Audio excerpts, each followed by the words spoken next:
Hola, comencemos con la segunda clase de teoría del curso. Y bueno, voy a comenzar con una confesión para ir rompiendo el hielo, ¿no? Y la confesión es la siguiente. La primera vez que yo leí este pensamiento, que no era ningún muchachito, ya tenía tiempo de graduado, me sorprendió profundamente, porque en realidad es algo en lo cual nunca había pensado, es una frontera con la cual nunca me había tropezado. Es decir, ¿por qué razón todo lo que existe deba ser comprensible? Y hay muchas formas de entrarle a este pensamiento, pero tal vez la más cercana para nosotros tenga que ver este, con el órgano que utilizamos para nosotros comprender. O sea, ¿qué razón puede existir para que los procesos que hay a lo interno de nuestro cerebro permitan comprenderlo todo? Y lo podemos ver en términos de los mecanismos que están detrás de que surgiera el cerebro. Y me refiero explícitamente a la selección natural. ¿Qué razón puede haber para que la selección natural favorezca algo que está más allá del alcance de nuestros sentidos? Por ejemplo, favorezca que nosotros seamos capaces de comprender conceptos profundamente abstractos, ¿no? Y en este sentido, lo realmente sorprendente es que, como dijo Einstein, lo más incomprensible del universo es que sea comprensible. Y sobre todo, para ir llevándolos a donde los quiero llevar, es que esto se pueda hacer a través de la matemática. O sea, que la matemática nos permita comprender el universo que nos rodea. Es algo realmente paradójico si se toman un segundo para meditar en profundidad en esto. Ahora, bueno, nosotros los seres humanos construimos teorías para explicar y predecir los fenómenos. Una teoría, en realidad, busca hacer generalizaciones de observaciones. Y sobre todo, una teoría es, al menos en apariencia, un conjunto coherente e interrelacionado de ideas. Y como vimos ya finalizando la última clase, una teoría para que pueda ser considerada científica de Popper para acá tiene que ser de alguna manera refutable. Que no verificable, que es imposible, que es otra cosa, pero sí tiene que poder ser refutable. Bueno, ahora, la teoría y los instrumentos que utiliza la teoría para trabajar a veces no son ajenos. Entonces yo les voy a proponer aquí un paralelismo que de repente los ayuda a comprender esto. Miren, para evaluar una idea, una hipótesis, una teoría, siempre es necesario disponer de algún instrumento que nos permita saber cómo funciona. Ahora, en la construcción de ese instrumento, siempre, la construcción de ese instrumento, mejor dicho, siempre involucra hacer un conjunto de simplificaciones que llamamos supuestos a la complejidad del fenómeno. Y esto, de acuerdo al nivel en cual se trabaja, ya sea teórico o empírico, involucra utilizar ciertos instrumentos y ciertos compromisos. Por ejemplo, cuando se trabaja al nivel empírico, el instrumento fundamental son los experimentos, los bioensayos.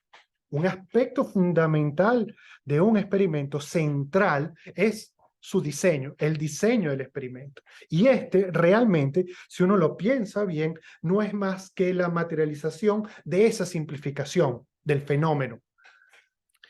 Ustedes saben, por ejemplo, que para que cuando uno plantea un experimento, típicamente el número de factores que uno está evaluando, y por factores imagínense que ustedes están evaluando cómo tienen que ver ciertos elementos sobre el crecimiento de una planta. Entonces, un factor puede ser el nitrógeno a diferentes niveles, por ejemplo, diferentes concentraciones. Otro factor puede ser el fósforo, otro factor puede ser el potasio, pero ya 3 es bastante. 4 es muchísimo. Es decir, uno típicamente en el diseño de experimentos limita el número de factores. ¿Por qué limita el número de factores?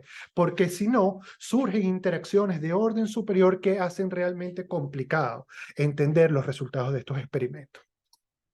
Entonces, de esta manera nos damos cuenta que tanto al nivel teórico como al empírico se deben tomar decisiones de manera que son de naturaleza similar con respecto a la simplificación del fenómeno. Y por esto, Hal Caswell propone lo siguiente. Él propone que los modelos son a la teoría como los experimentos son al trabajo empírico. Y de repente esto nos ayuda a comprender qué es un modelo, qué es un instrumento, es una herramienta que nosotros vamos a utilizar a lo largo de todo este curso.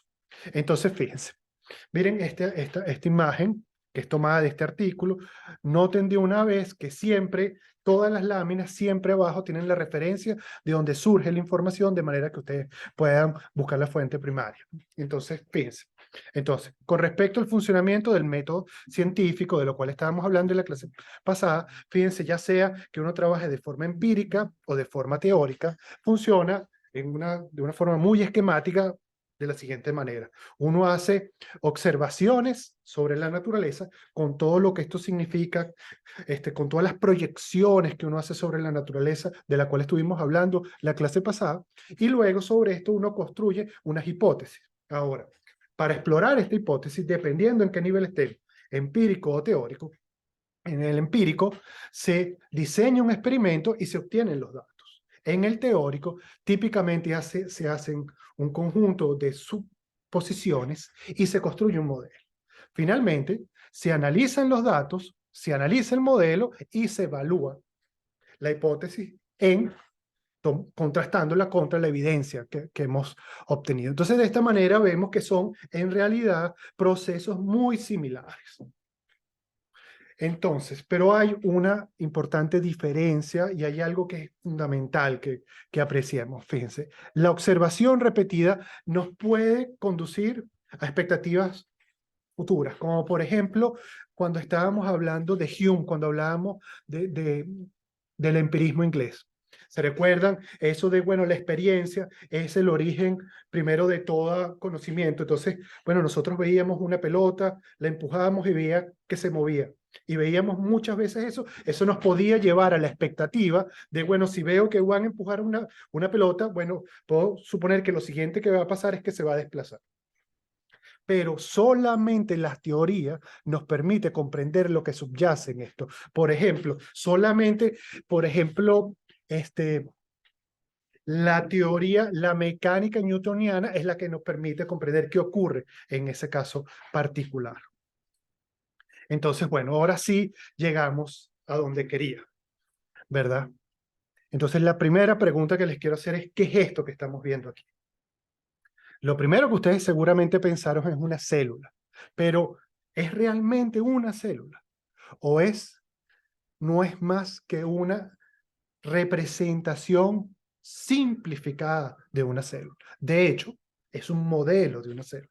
Como esto no es el sistema solar, esto es una representación simplificada del sistema solar. Es decir, es un modelo del sistema solar. Igual que esto es un modelo de un átomo. De hecho, hoy en día sabemos que este modelo es erróneo. Sin embargo, lo seguimos utilizando y esto nos dice algo importante sobre los modelos. O sea, finalmente, y vamos a llegar ahí, todos los modelos son erróneos. Pero a pesar de que nosotros sepamos que un modelo es erróneo, ese modelo puede seguir siendo útil para ciertas cosas, como lo es este. Esto que está aquí es una representación aún más abstracta, en este caso, de una molécula. Ustedes saben que para poder comprender realmente lo que es esto, hace falta por lo menos haber visto un curso de bioquímica. Y esto es un modelo de una molécula. Al igual que esto es un modelo de un apartamento, ¿sí? Y más interesante aún es este. Esto es un modelo de Venezuela. Ahora, ustedes dirán, bueno, una pregunta interesante, ¿dónde vive uno? Uno vive en Venezuela. Sin embargo, en esta representación no aparecemos nosotros. ¿Por qué no aparecemos nosotros? Bueno, porque nosotros entramos dentro de las simplificaciones que se hicieron para construir este modelo. Porque el objetivo de este modelo en particular de Venezuela no es representar a sus habitantes, sino en este caso es representar a los estados y las capitales de los estados. Es decir, dependiendo del objetivo que tiene el modelo, son las simplificaciones que se hacen en estos. Ahora, lo que nosotros normalmente concebimos como un modelo es un modelo matemático, pero un modelo matemático no es uno más de una gama amplia de diferentes formas que hay de modelar el mundo que nos rodea. Este en particular nos permite ver unas virtudes que tienen los modelos matemáticos. Los modelos matemáticos pueden hacer explícito relaciones entre cosas que a veces no necesariamente son evidentes, como esta ecuación maravillosa, que si ustedes lo piensan en un segundo, lo que nos está diciendo es que la energía y la materia son lo mismo. Es decir, son iguales. Y es un pensamiento que si ustedes lo piensan, si ustedes lo toman en cuenta en profundidad, piensan en él en profundidad, se dan cuenta que, porque eso es tanto como decir que nosotros estamos hechos de energía. Ahora, más cercano a nosotros, y con esto termino este primer video, es esta expresión que está aquí, que originalmente se utilizó para establecer la relación entre las características de una descendencia y las características promedio de los padres. De hecho, lo que se consiguió utilizando esta expresión es que las características de los hijos regresan a los valores promedio de los padres. Y de ahí surge el nombre de esta expresión, una regresión. ¿Qué nos da esto? Nos da cómo se relacionan dos variables, esta con esta, y cómo en esa relación intervienen unos coeficientes, que son estos que están aquí, y un error. Esta es una forma de simular la relación entre estas variables, y es una forma de simularla mediante una simplificación, porque básicamente lo que estamos diciendo es que esa relación es lineal. Esto que se encuentra detrás de cualquier cantidad de aplicaciones del mundo real, esto no es más que un modelo. Entonces, con esta lámina termino este primer videíto.